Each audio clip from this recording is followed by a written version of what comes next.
For over 160 years, a unique structure has stood at the entrance to Llewellyn Park, a residential community located in West Orange, New Jersey, which was established in the mid-1800s as a haven from the grime and pollution of the city.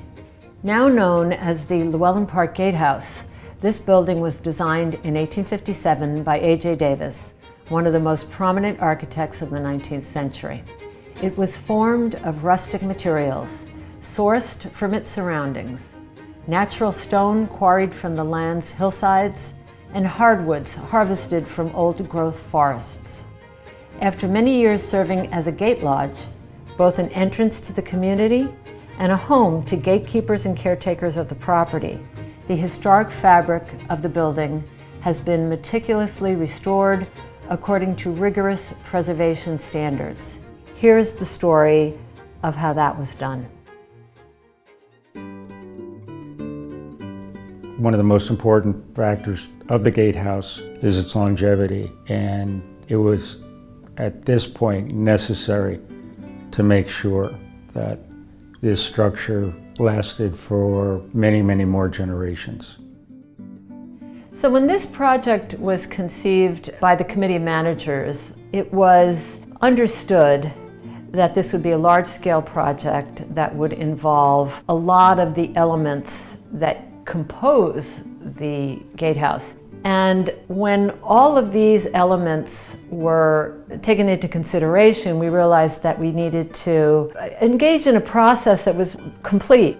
So it started with a conditions assessment, and that was done by Jablonski Building Conservation. And then we built a team. The leader of the team, I would say, on the part of Llewellyn Park was Ron Gross, who's a member of the committee of managers. And he assembled a kind of a dream team between Jablonski and Paragon and all of the supporters of Llewellyn Park. And so the building conservation experts worked with the construction company on a constant collaboration and a back and forth to try different ways and different methods of repairing and restoring elements of the building. And we had applied for a grant to help with the costs of the project. And that grant also required matching funds. And so the Llewellyn Park Preservation Foundation, another part of the team, together with a fundraising group here, went out and raised funds so that we could match the grant that we received. So all of these pieces were coming together over a 2-year period. The work that was produced is really a team effort that reflects many contributions from many people.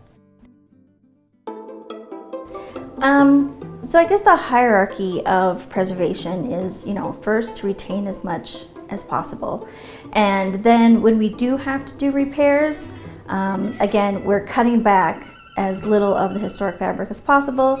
We're replacing them with materials that are compatible, that look the same, that function the same, that breathe the same, that move the same. And then, kind of moving on down from there is full replacement, which we did have to do some full replacement of things like mortar here. And again, that's making sure that we're replicating what was there historically. Look, every project is different. Some projects are fully laid out, soup to nuts from beginning to end. Other projects are a work in progress for the most part. This project tended to be one of those work in progress situations. But in the end, it's the teams that are in place. In a project like this, you have a company like Jablonski who was top notch, and Mary's always had a great team. And then from ownership, we had Ron and Rita who were, on top of this more than anybody you can imagine. So the process continued to move in real time. So we could obviously move forward and begin to address whatever needs to take place. In this particular project, it kind of changed every day. It kind of changed every day. But the changes didn't slow anybody down and ended up putting us into a great result.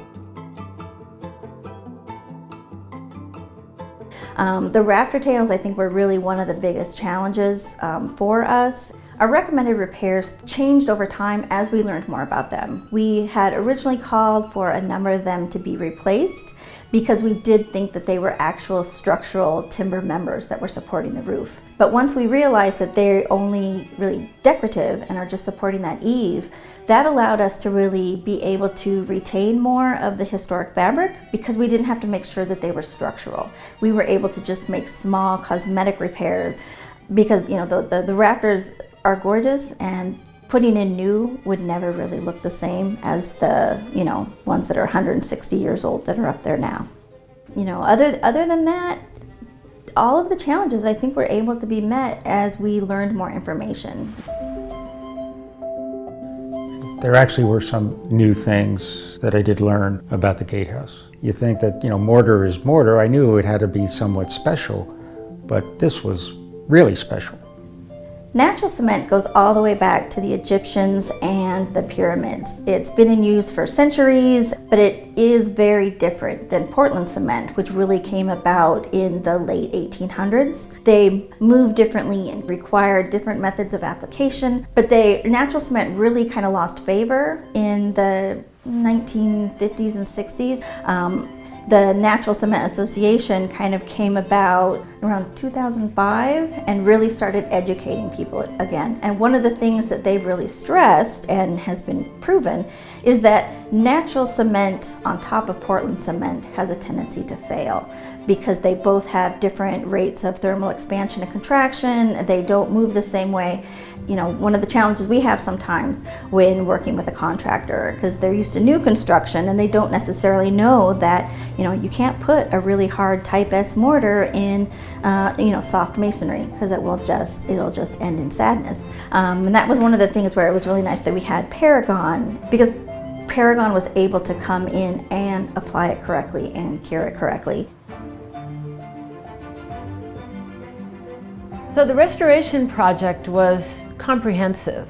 The scope of work included the woodwork, mortar, windows, roofing, caulking, painting, and gutters. And the gutters, interestingly, were made slightly larger, and that was to respond to climate change, to maintain the look that was there historically, but to be able to handle a little bit more of the stormwater runoff that is a factor in these more intensive storms. I love Llewellyn Park. I love I love all the architecture here, and the gatehouse is probably one of my favorite aspects just because it's so small, adorable, and round, and incredibly picturesque. You know, it's really your first introduction to Llewellyn Park, and so making sure that it's, you know, treated properly and restored properly was something that we were really focused on, and I'm just really glad at how the whole project turned out. What we're really trying to do in the end, strangely enough, as restoration contractors, is to make it look like we were never here. That's really the point of it. When we walk away from this job, you're supposed to look at that sill and look like it's been sitting here historically forever. Thanks for watching. We hope you enjoyed seeing the care, expertise, and pride that enabled us to preserve our historic 1857 Llewellyn Park Gatehouse for generations to come. Thanks to all the residents of Llewellyn Park, past and present, who contributed to the Llewellyn Park Preservation Foundation's Gatehouse Restoration Fund. Funding has been made possible in part by the New Jersey Historic Trust, State of New Jersey.